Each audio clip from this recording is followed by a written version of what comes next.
Hey fellow Brick fans, DJ Bricks here, back for another video. And before we get started today, don't forget to hit that like button, subscribe to the channel if you're not already. YouTube is showing me that less than 5% of people who watch my content are actually subscribed. So if you like what you see here, go ahead and subscribe. Hit that notification bell as well so you're notified of whenever I upload new content. Ninjago content, I always try to upload on Sundays. And speaking of which, let's get into today's review video of a review. It is a Lego 2021 Ninjago Legacy set. It is the last of the 10th anniversary sets that we're going to be taking a look at for the 2021 Winter Wave. It is Zane's Titan Mech Battle. It is set number 71738. It is recommended for building ages 9 and up. Has 840 pieces and retails here in America for $60. It is a remake of a set from the season 5 Possesion. Set in particular is 70737. So let's see how. So let's start deconstructing this set to see how it stacks up, starting as always with the minifigures. Alright, so looking at the first figure of the set, of course Zane's Mech. So we're going to take a look at Zane here. He has a new outfit for the Legacy line. This kind of depicts the deep stone armor that the ninja wore for season 5 here of Possesion. It's just the outfit has been updated to fit the aesthetic that Legacy is going for here, so it kind of lost some elements of the original, but the big straps with the big stone emblem there is pretty much kept. You do have some of his skin underneath there showing a little bit. You can see some shine there. It's got some this metallic blue trim that kind of shines in the light, which is really nicely done. And he comes with a bow and arrow piece. It's something he's come with since the Lego Ninjago movie. And he comes with a sheath that we've been getting since season 11. And in that, he comes with a standard silver katana. But taking that and taking his sheath and his hood off, you can see nice face printing. It's something we've been getting since the Legacy line. And he's got some nice back torso printing here with some real nice shine to it. And the port on the back of his head is printed there. Pretty consistent with what we've seen from Zane. And as an added bonus, they actually give a hairpiece for Zane here. His Lego Ninjago movie hairpiece in pearl silver here. They actually include it as an extra piece. So if you don't want to have him wearing the hood, you can have him with the hair, which I think is really nice of Lego to do there. They didn't have to, but that does it for looking at Zane. So next we're going to take a look at the next figure of the set. It's the Legacy version of Soul Archer here. This figure, if this figure looks familiar, it's the exact same as the generic Ghost Warrior that was included in the epic battle sets that I previously looked at. Same exact leg piece, torso piece, and wrap and face print underneath. It's the exact same on all of it. It's just that they decided to give this one a character name from the original line, simply by giving him a bow and arrow there, which kind of rings true of how these enemies were treated in the original sets. They kind of just swapped parts between them and just were given different names based off their accessories or whatnot, but that does it for looking at Soul Archer there. Taking a look at the next figure, it's Goltar or Gultar. Same deal as Soul Archer there. It's pretty much the exact same figure. All they really did change here was the shoulder pad piece and giving him the bandana there in black, and the rice hat in purple, which not a new color there, but really nice to get. Exact same head print underneath, so I'm not taking that off. Same exact torso again. Only mildly interesting thing here is his accessory is a direct remake of his old weapon from that line. They did change some things up, black bar instead of a brown one, and these ghoul blade pieces, they are molded in a different set of purple and yellow, so it does look very different, and I think it looks really nice. But that does it for looking at Gultar here. And last but not least, we're going to take a look at the golden 10th anniversary version of Lloyd here. Before we get into him, he does come with that display stand for these Lego Ninjago collectible figures. You get that nice golden circle for the 10 years of Ninjago printed on the front there. It's the exact same build as all the previous ones. It just has blue studs here to symbolize that it's for Jay, in case you separate these figures from their stands and want to put them on back on there. But taking a look at Jay here, his continuing with the theme of these legacy golden figures, referencing past seasons here. Jay has the hood and shoulder pads from last year's Prime Empire wave. But the headpiece here is molded in the gold with the blue trim here, just dual molded.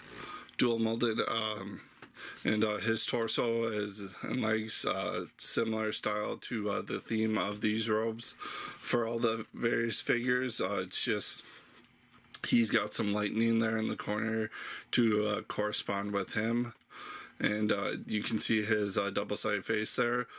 And he does come with the two golden katanas in there, which is nice. I'm going to take the shoulder pads off just so we can get a look at that back torso printing. So taking the shoulder pads off, that gives you a clearer look at the back of his torso. Again, really nice print. It's consistent with all the other designs. It's just changed up a bit for Jay. But that does it for looking at the figures. Let's move on to the actual set here.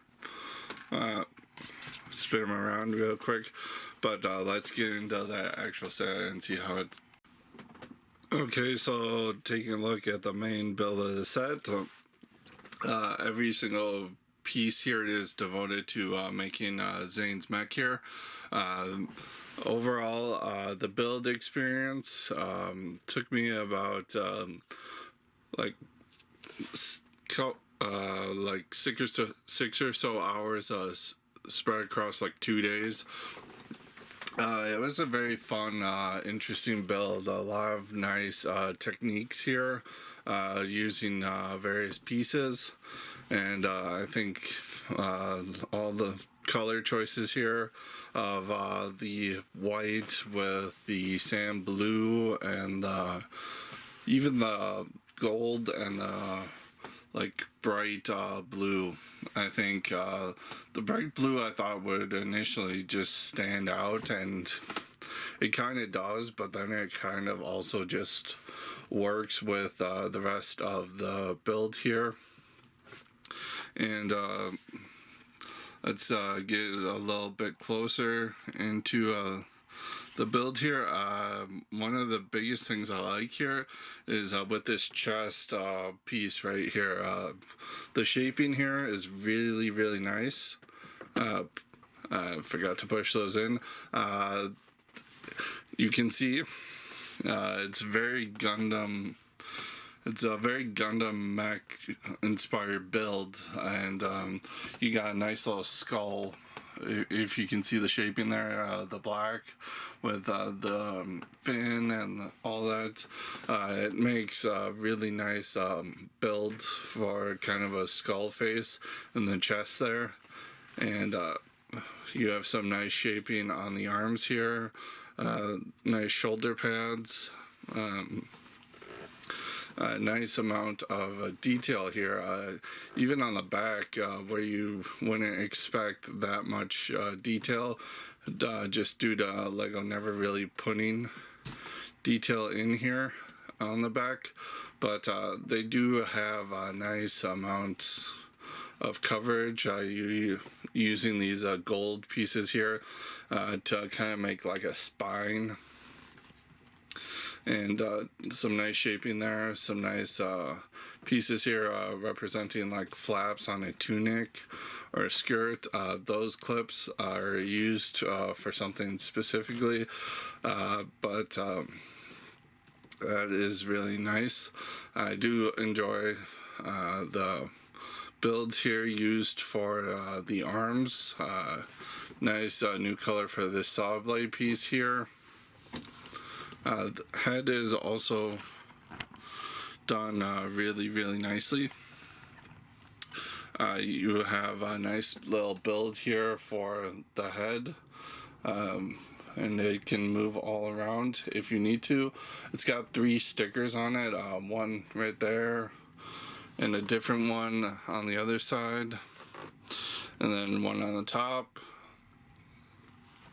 And then it's also got a nice interesting piece usage with the harpoon gun here, just being used to make kind of like an antenna on a robot. And then moving on to the feet down here, very nicely built. Do like the shin guards here. These are ratcheted, but they're meant to like be stuck in place. You have some nice builds and shaping down here. And that kind of brings me into an issue I have with this set. The ball joints that are used to attach the feet down here are so frictionless that there is some friction here, but they eventually give out underneath the weight of this build rather easily, so you can't really pose him in certain poses, and he starts leaning forward after a while, which kind of sucks. But that these feet are shaped really, really nicely. Again, they give you a wide range of motion there, wide stance. So that's really nice. And underneath these flaps here, which is stickered, there's one on each side of the leg, and they are on both legs, and they are all the same sticker, but lifting them up, you get these nice little thrusters hidden away. And that piece is actually the beehive piece. It's recolored into gunmetal gray, and it's a nice recolor. It's a nice part usage, and nice, really nice to get that piece in that color. Moving his arm out of the way, you got a sticker on the thigh here, on that side. It's the same on the other one. And then moving up to his arms, you get a sticker on either side there on the elbows. Moving down to his arms here, you have some nice shaping, making the wrists of the arms of the shoulder pads. You get some nice shaping here for the knuckles, You get some fingers here, which is really nice. You get 3 of them. You get a thumb, which can be posed any way you want, and then you get 2 fingers, but these also can pop off really easily if you're not careful. And you also get a sword here, which is currently in the sheath position, but you can fold it out to bring it out for battle, which is really nice. Reflects on something that the original set had, which is really nice. But again, other side here has some nice saw blades, and overall very nice build. It does have some flaws, and getting into top here, I almost forgot about these play features. You do have some spring-loaded shooters here to represent some guns, and they are on a turret, so you can angle them up and down as far as that, and you can angle them up that far, but you cannot spin them. So you can arc your shot just a little bit if you want to. Just tap on the back of the tail there, and it fits nicely. And then getting into the cockpit here for Zane, you do have some nice seating for Zane. Some control yokes there, a nice little seat for him, and to get him in there, he has to be sitting down, but he does attach to those studs really easily and nicely, and you can put it down like that. However, that leads me to these clips in the back. His 2 accessories here, his sword, that's what these clips are for. One holds onto his sword, and the other holds onto his bow here, which is really nice. I love whenever Lego gives us storage like this. Just helps kids not lose weapons when they put figures in their vehicles, which is always good. So it just gives you more weapon storage. And overall, this thing is nice, nicely shaped, and part usage here. But we're going to go over articulation real quick. So going over articulation with this guy, I already noted that his the friction in these ankle joints are kind of weak, so they can't really support that many poses. But you get some nice tilt out of these the feet here, and you get some nice forward to back, but it's limited by a couple pieces on the front and there, but you get terrific side to side. This is a large mech, but nice thing here, look at that ankle articulation. I mean, it only bends back that far, but something is better than nothing. Most of the time on these large mechs, they don't give us ankle articulation, so that is really swell that they put it in here. And it uses this nice technique just to fold some pieces in on themselves, just to get that effect, which is really nice. And going into the thigh here, you get double ratchet here and triple ratchet, so it can't really go, legs really can't go backwards, but they can go forwards that far because these kind of skirt pieces are on ball joints for that reason.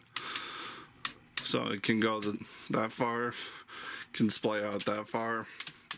So some nice ratchet range of motion for our thigh there. which is really nice. Arm-wise, you get some wrist articulation, which, like knee articulation, we really don't get. So you get some nice articulation there. You can pose the fingers, as I said. You get a single joint at the elbow, so you can get the elbow up to there. That's on both sides, even with the knife on the other side.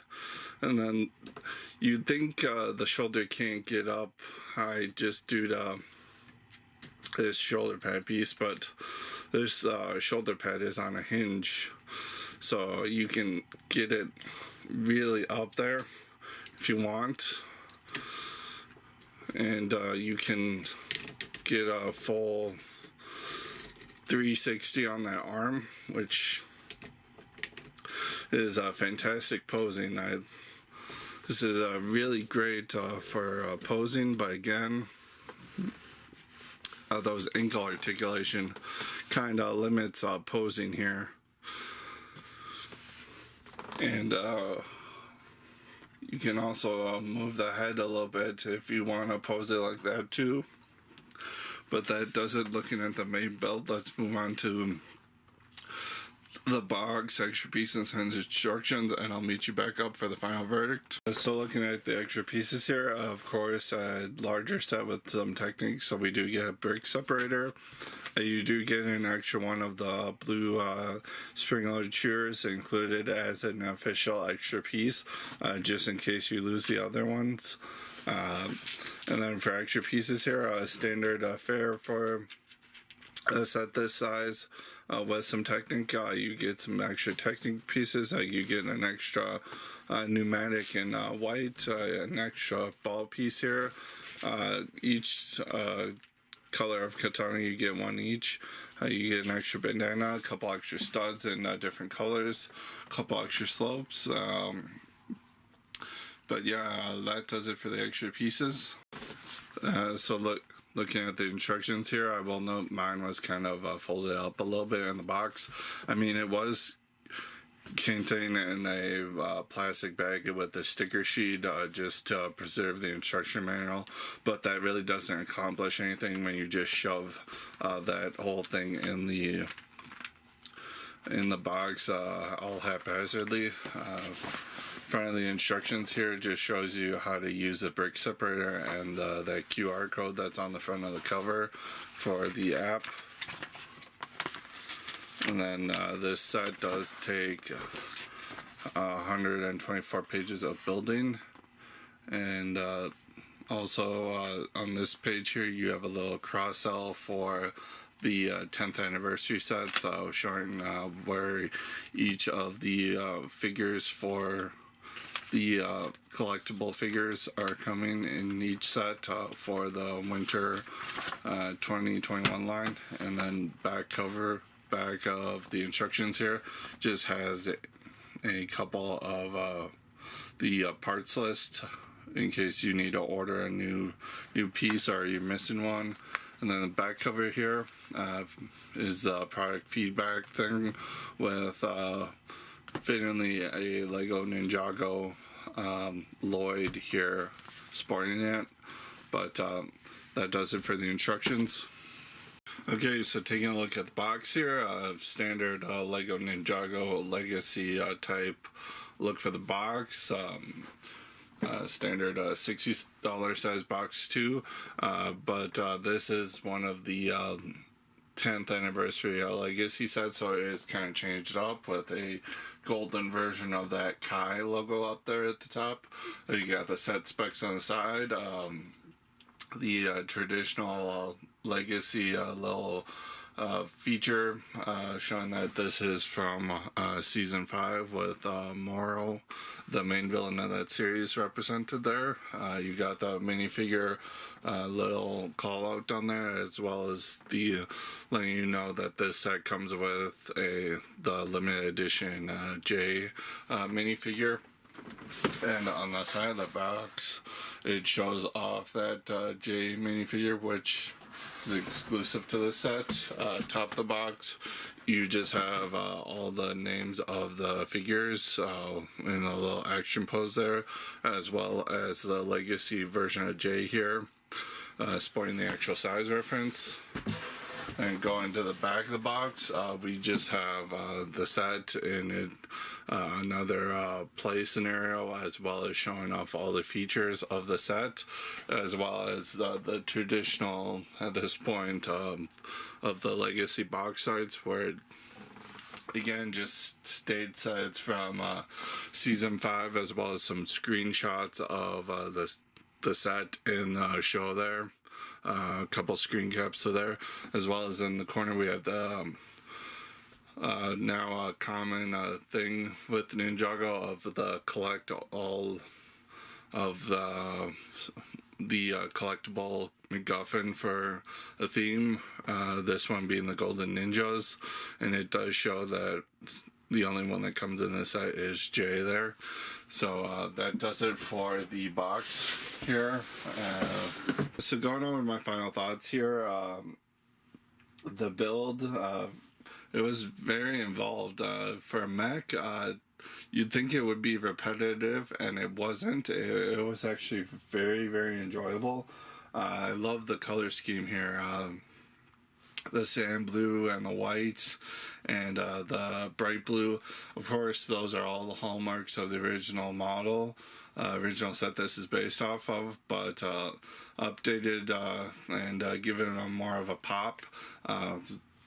Build wise, love some of the part usage, especially the bees nest, beehive down there in the legs. Really good part usage. Articulation for the most part is great. Only detractors for me would be the fingers that can kind of pop off every now and again if you don't hold them correctly while you're posing it, and then those ankles just don't want to stay. There's not enough friction in those joints there to support the rest of the build.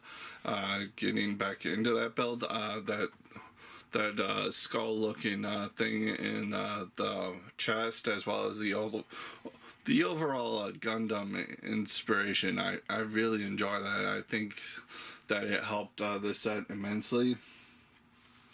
But let's get into that title of this set, Mech Battle.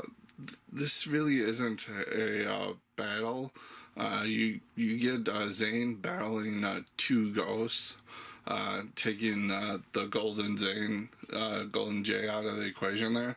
It's just Zane versus 2 ghosts, which in the original set, I'm going to try my best not to compare it to the original set, but in the original set, you had Nia, you had Jay in a regular outfit, so kind of interesting that they chose to include the golden one here, but you also had a part of Nia's Samurai X cave base, and you also had the possessed, corrupted version of Nia's Samurai X armor, and that is just not here. It's solely focusing on Zane's mech. I would have loved to have seen some parts taken away from this mech,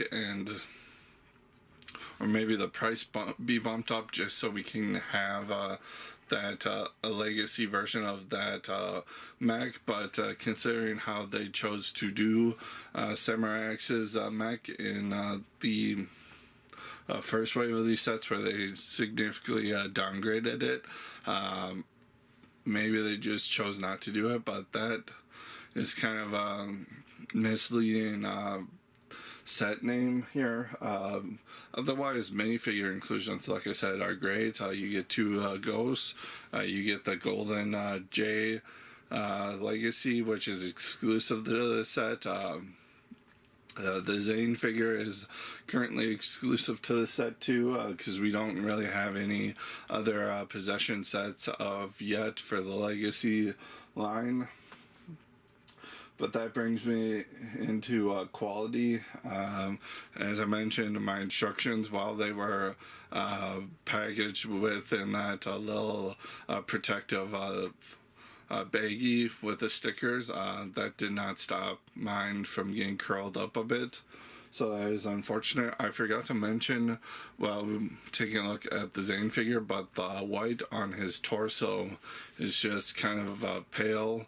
That just happens when you print white onto black, and it wasn't given enough coats of opacity to make that white pop out and look like it's supposed to, so it just kind of looks like pale white. It's an off-white color. It's just unfortunate, but that brings me into the overall price of $60 for this in the US. It's a good price. You definitely get your money's worth with this mech, but it could have been just so much more. Again, you could have given something else for this to battle, whether it being the new corrupted version of the Samurai X mech, kind of redo that, kind of redo the scale of that. Would have been fine. So $60, it is worth that, but if you want to get it on sale, wouldn't begrudge you that either. So all in all, this set gets a 7.5 out of 10 for me. Again, not a bad set. It's just there were kind of quite a few factors that kind of downgraded it for me. But that does it for my view of the set. Let me know what you think about it in the comments below. I always look forward to having a discussion with you in the comments. And that does it for this video, and I will see you in the next one. Until next time, keep building.